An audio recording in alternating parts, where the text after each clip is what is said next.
1960s. What does he mean by that? 1950s and 19... Akhilesh Yadav ji, Akhilesh Yadav ji, अध्यक्ष महोदय, Akhilesh please, अध्यक्ष महोदय, मैं आपका धन्यवाद देना चाहता हूँ। प्लीज, प्लीज, अध्यक्ष महोदय, अध्यक्ष महोदय, अध्यक्ष महोदय, अध्यक्ष महोदय, मैं आपका धन्यवाद देना चाहता हूँ। आज मुझे एक बहुत महत्वपूर्ण समय पे मुझे बोलने का मौका मिल रहा है। अध्यक्ष महोदय, मैं अभी भारतीय जनता पार्टी के माननीय सदस्य को भी सुन रहा था, उनके वरिष्ठ सदस्यों को भी और माननीय मंत्री जी को मैंने सुना है, और इस महत्वपूर्ण विषय पर उन्होंने अपनी बात रखी है। समाजवादी पार्टी महिला आरक्षण के पक्ष में है और समाजवादी पार्टी का इतिहास रहा है कि हम लोगों ने हमेशा महिलाओं को आगे बढ़ाने के लिए काम किया है। हमारे नेता जिनकी विचारधारा पे हम लोग आगे बढ़ रहे हैं, डॉक्टर राम मनोहर लोहिया, उन्होंने हमेशा जेंडर जस्टिस और सोशल जस्टिस की बात की है। हम समाजवादी लोग जेंडर जस्टिस और सोशल जस्टिस के पक्ष में हैं और महिलाओं का आरक्षण 33% हो उसके भी पक्ष में हम लोग बोल रहे हैं। और ये लड़ाई हमारी निरंतर चल रही है और कहीं न कहीं आरक्षण हमारी पीढ़ी के आह्वान को और मजबूत कर रहा है। लेकिन जिस तरह की बातें हमें सुनने को मिल रही हैं, अब भारतीय जनता पार्टी नारी को नारा बनाने की कोशिश कर रही है। भारतीय जनता पार्टी इस आरक्षण को लेकर के भाजपा अपना नारी का नारा बनाना चाहती है और बदलने की कोशिश कर रही है। जिन्होंने नारी को अपने संगठन में नहीं रखा, उनके मान सम्मान के लिए कैसे रखेंगे? और अगर ये बात गलत है, अध्यक्ष महोदय, जिस पेरेंटल संगठन से आप निकले हैं उसमें मान सम्मान के लिए संगठन में कितनी नारी हैं ये बता दें आप। और इनका, क्योंकि पिछले कई वर्षों से अध्यक्ष जी ये सरकार में है और मैं सुन रहा था माननीय मंत्री जी को मैं सुन रहा था, उन्होंने बहुत सारे योजनाएं, बहुत सारे कार्यक्रमों की जानकारी दी। लेकिन अगर हम दुनिया के आंकड़े देखें, जेंडर इक्वलिटी में हम कहां खड़े हैं? हम 146 में 127वीं जगह पर खड़े हैं। और अगर हम इनके खुद के सरकारों को देखें अगर, तो अध्यक्ष महोदय, इनके 21 जगह सरकारें हैं। 21 जगह यूनियन टेरिटरी और स्टेट मिलाकर के और सहयोगी दलों के साथ मिलकर के 21 सरकारें इनकी हैं। भारतीय जनता पार्टी ये बताए कि उनके 21 स्टेट में जहां सरकारें उनके सहयोगी साथियों के साथ चल रही हैं, कितने मुख्यमंत्री इनके बने हुए हैं? कितनी महिला मुख्यमंत्री बनी हुई इनकी? जीरो। और जो दिल्ली की बनी हुई हैं, हालांकि वो हाफ चीफ मिनिस्टर हैं और वो भी महिला होने के नाते केवल हाफ चीफ मिनिस्टर हैं। नहीं, अधिकार कहां हैं? एक चीफ मिनिस्टर के जो अधिकार होते हैं, एक स्टेट के जो अधिकार होते हैं, क्या आपके दिल्ली की मुख्यमंत्री के पास वो अधिकार है?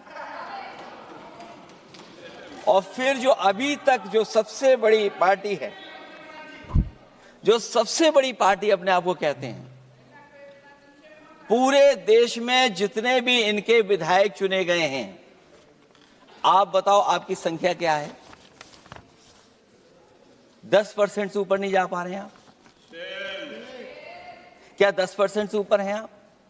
और फिर लोकसभा की गिनती में अगर हम देखें तो लोकसभा की गिनती में कितने संख्या में आप हैं? इसलिए अध्यक्ष महोदय, जहां हम ये कहते हैं कि हम महिला आरक्षण के पक्ष में हैं, वहीं कुछ सवाल हमारे भी आपके लिए हैं। मैं उससे पहले याद दिलाना चाहता हूं कि कई बार लोग ये कहते हैं कि समाजवादी पार्टी विरोध करती है। अगर हम अपनी बात कहना चाहें तो डॉक्टर राममनोहर लोहिया, जिनकी विचारधारा पर हमारी समाजवादी पार्टी का आधार है, उनके द्वारा हमेशा महिलाओं को पुरुषों के बराबर की हिस्सेदारी हर क्षेत्र में देने की बात कही गई। और मैं उनको कोट करना चाहता हूं कि संस्कार का आरंभ महिला से होता है। यदि महिला जागृत है तो पूरा समाज जागृत हो जाता है। ये लोहिया ने हमारे जिस विचारधारा पे हम लोग चल रहे हैं वो हम आपको बताना चाहते हैं। जब तक महिलाएं राजनीति में नहीं आएंगी, सामाजिक क्रांति अधूरी रहेगी।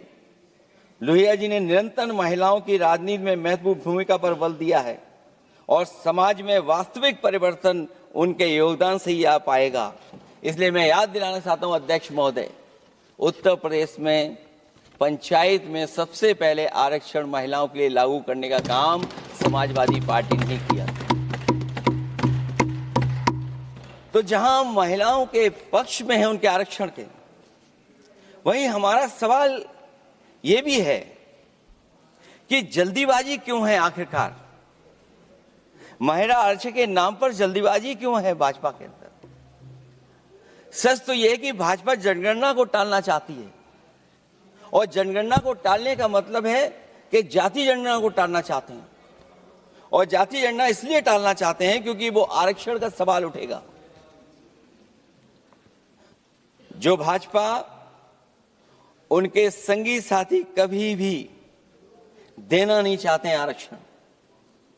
भाजपा को यह भी अच्छी तरह याद है कि पीडीए में ए का मतलब आधी आबादी है, मतलब महिलाएं भी पूरी की पूरी उसमें गिनती में आती। एक बड़ा चुनावी सच ये भी है कि भाजपा की चुनावी घपलेबाजी अब पूरी तरह से भंडाफोड़ हो गई है। जो एसआईआर आप लेकर के आए थे अध्यक्ष महोदय, उत्तर प्रदेश में हम लोगों ने बड़े करीब से देखा एसआईआर।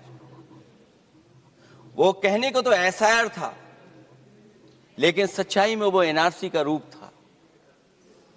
और एसआईआर के मामले में जिस तरीके से वोट काटने का काम शुरू हुआ, मैं बधाई देना चाहता हूं अपने पीडीए प्रहारी और संगठन के लोगों को जिन्होंने वोट बचा लिया।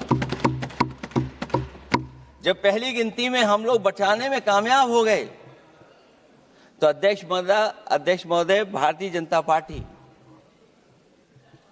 फॉर्म 7 को लेकर के आई और फॉर्म 7 उन्होंने ऐसे बांटना शुरू किया, उस घपले को भी हम लोगों ने पकड़ लिया। और जब उस घपले को पकड़ा तो पता लगा फॉर्म 7 बंद हो गया उत्तर प्रदेश में। फॉर्म 7 से कोई वोट काटा नहीं गया। अध्यक्ष महोदय, जो फॉर्म 7 काटने के लिए जिससे दस्तखत कराए थे भारतीय जनता पार्टी ने, उस व्यक्ति को दस्तखत करना भी नहीं आता है। अध्यक्ष महोदय, जो एसआईआर के बहाने फॉर्म 7 लेकर के आए थे, जो फॉर्म 7 दस्तखत करा करके वोट काटे जा रहे थे उत्तर प्रदेश में, जब पकड़ा गया, हम लोगों को जानकारी मिली, हम लोगों ने उसको प्रेस के सामने लेकर के आए और चुनाव आयोग को शिकायत की। फॉर्म 7 से वोट कटना रुक गया, लेकिन अभी भी उस पर कोई कार्रवाई नहीं की जिसने उसके नकली दस्तखत कराए थे। अध्यक्ष महोदय, इससे तो लगता है कि पूरा का पूरी व्यवस्था जुड़ी हुई है भारतीय जनता पार्टी से। और धीरे धीरे जो भारतीय जनता पार्टी की सरकार चली है, हेरा फेरी हम लोग पकड़ लिए, भाजपा की कलई खुल गई और उसके समर्थक और वोटरों का आकार पड़ने लगा तब भाजपा निराशा के इस दौर में उभरने के लिए बिल लेकर के आ रही है। ये भारतीय जनता पार्टी का जो वोट कम हो रहा है, असली लक्ष्य अध्यक्ष महोदय वोट है, सत्ता में रहना है, इसलिए आरक्षण को लेकर के आए हैं। भाजपा की यही राजनीतिक चाल रहती है। जब पुराने लोग ये समझ जाते हैं कि भाजपा किसी की सगी नहीं है, तो हर बार भाजपा कुछ नए लोगों को अपने लुभाने जुमलों में फंसाती है। इस बार भाजपा महिलाओं को लेकर ये पुरानी चाल चल रही है, लेकिन सफल नहीं होगी, क्योंकि सबसे ज्यादा दुखी तो महिलाएं ही हैं। भाजपा की कमीशन खोरी और चंदा वसूली की वजह से जो महंगाई बढ़ी है, उससे उनकी रसोई सूनी हो गई है। रही सही कसर सिलेंडर की, बेतहाशा बढ़ती कीमतों ने पूरा कर दिया है। ये अध्यक्ष महोदय मैं इसलिए कह रहा था कि माननीय मंत्री सिलेंडर की याद दिला रहे थे। उन्होंने इज्जत घर को भी याद दिलाया, जिसको कभी प्रधानमंत्री जी ने कहा कि ये इज्जत घर होंगे। गांव गोद लिए गए, जाकर के सरकार देखे उन गांव को अनाथ अगर किसी ने छोड़ा है तो भारतीय जनता पार्टी ने छोड़ा है। हर महिला अपने बच्चों को पढ़ाना चाहती है, लेकिन भाजपा की शिक्षा विरोधी सोच तो सरकारी स्कूल तक बंद करवा दे रही है।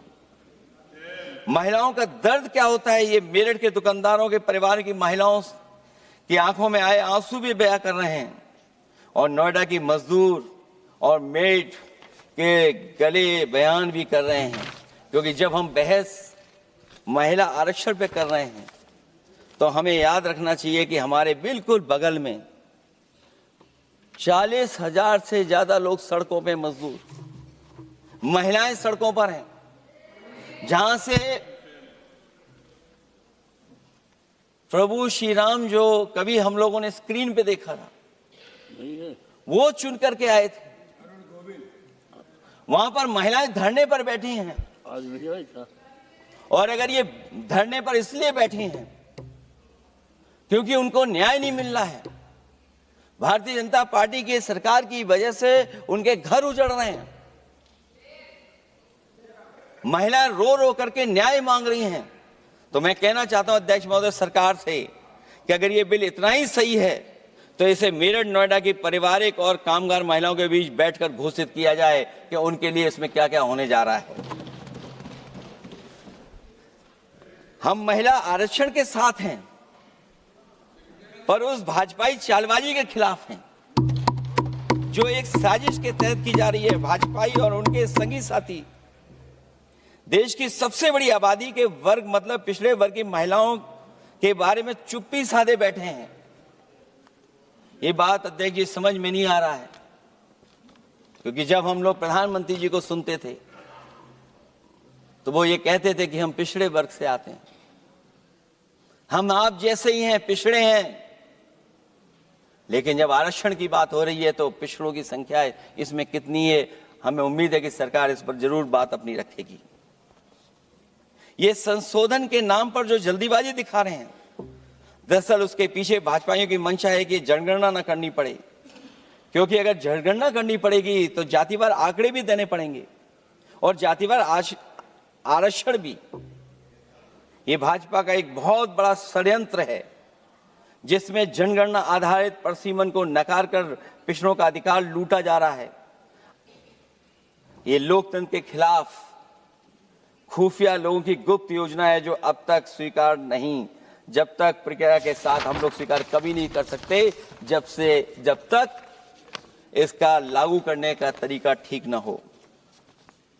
अगर पिछड़ों की आबादी कम से कम अगर हम गिन लें कि 70%, 80% से ज्यादा है, अध्यक्ष महोदय अगर हम उनको 66% मान लें, तो इनकी आबादी कम से कम पिछड़ों की 33% होगी, आधी आबादी की जनसंख्या, जिनके हक की बात तो है ही नहीं इसके अंदर। इसका मतलब यह हुआ कि पिछड़े वर्ग की 33% महिलाएं, उनको हक देना नहीं चाहते ये लोग, हक उनका छीनना चाहते हैं। और फिर जो डिलिमिटेशन का साथ साथ लेकर के आए हैं ये डिलिमिटेशन क्या है अध्यक्ष महोदय? ये डिलिमिटेशन है कि इलेक्टोरल मैप को बदल दें। हमारे पूर्व में कांग्रेस के सदस्य ने ठीक कहा है कि जब डिलिमिटेशन की बारी आई तो इन्होंने पूरी रणनीति बना करके कि किस तरीके से लोकसभाओं के क्षेत्र बनाए जाएं, क्षेत्र कैसे बने जिससे कि उन्हीं को पॉलिटिकल लाभ मिले, वो हम लोगों ने आसाम में भी देखा और जम्मू कश्मीर में भी देखा है। इसलिए हम चाहते हैं कि पहले जनगणना हो और जनगणना जब आंकड़े सही आ जाएंगे अध्यक्ष महोदय, तब जाकर के डिलिमिटेशन ठीक होगा। और अगर आंकड़े ही ठीक नहीं हैं तो फिर आरक्षण कैसे ठीक होगा? क्योंकि आरक्षण का आधार ही हमारा जनसंख्या पर है। कहीं ऐसा तो नहीं कि आधी आबादी में ये मुस्लिम को भी ना गिनते हो, मुस्लिम महिलाओं को। इसलिए हमारी मांग होगी कि आधी आबादी में पिछड़े और मुस्लिम महिलाओं को भी जोड़ करके इस आरक्षण को पूरा किया जाए। एक जो हमें आशंका है कि जब आरक्षण होगा और डिलिमिटेशन होगा और जब संख्या बढ़ेगी तो उत्तर प्रदेश की संख्या विधानसभा की 500 से ऊपर होने जा रही है। और अगर 500 से ज्यादा होने जा रही है तो उसमें सरकार क्या विचार कर रही है? कहीं कोई ऐसा षड्यंत्र तो नहीं है जो हम महिला आरक्षण के बहाने उस षड्यंत्र को छिपा करके आगे बढ़ रहे हों? क्योंकि उत्तर प्रदेश में 120 सीटें तो लोकसभा की होने जा रही हैं और विधानसभा की सीटें तो अगर 600 हो रही हैं, अगर 600 हो रही हैं तो कहीं ऐसा तो नहीं अध्यक्ष महोदय उसमें भी कोई साजिश षड्यंत्र हो? जो षड्यंत्र हम लोगों को समझ में नहीं आ रहा हो। और अगर षड्यंत्र रहेगा तो जैसे अयोध्या हारे आप, एक बार फिर उत्तर प्रदेश आप हार जाएंगे। और 33% सीटें कौन सी होंगी? आप अगर सीट रिजर्व कर देंगे, कॉन्स्टिट्यूंसी रिजर्व हो जाएगी, तो अध्यक्ष महोदय ये महिलाओं के बीच ही कंपटीशन करा देंगे। अगर कॉन्स्टिट्यूंसी रिजर्व होंगी तो अध्यक्ष महोदय महिलाओं के बीच ही कंपटीशन हो जाएगा।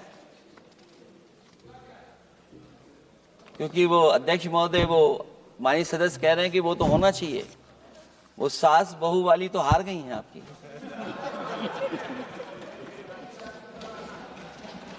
तो अगर पार्टी को ये मौका मिलेगा तो न केवल कंपटीशन से हम बच सकते हैं बल्कि संख्या महिलाओं की लड़ने की ज्यादा होगी। ये महिलाओं को ज्यादा नहीं लड़ने देना चाहते हैं चुनाव, इसलिए कॉन्स्टिट्यूंसीज को रिजर्व कर रहे हैं। अध्यक्ष महोदय हमारा पक्ष है, हमारी मांग है कि ये जो लागू हो आरक्षण वो पार्टी को मौका मिले, पार्टी लड़ाए उनको, पार्टी संख्या तय करे। इसके साथ साथ जो रोटेशन वाला है इशू, स्वाभाविक है कि जब हम एक क्षेत्र से लड़ते हैं अध्यक्ष महोदय तो एक भावनात्मक अटैचमेंट बनता है वोटरों के बीच में। और अगर ये रोटेशन का मामला होगा तो अध्यक्ष महोदय कोई भी अपने क्षेत्र में बहुत ज्यादा भावनात्मक लगाव नहीं रखेगा क्षेत्र की जनता से। तो अगला क्षेत्र की सोचने लगेगा कि अगला क्षेत्र हमारा क्या होगा। इसलिए हम इसके भी खिलाफ हैं अध्यक्ष महोदय कि रोटेशन नहीं हो। हम रोटेशन की प्रणाली के खिलाफ हैं, इसके पक्ष में हम लोग नहीं हो सकते।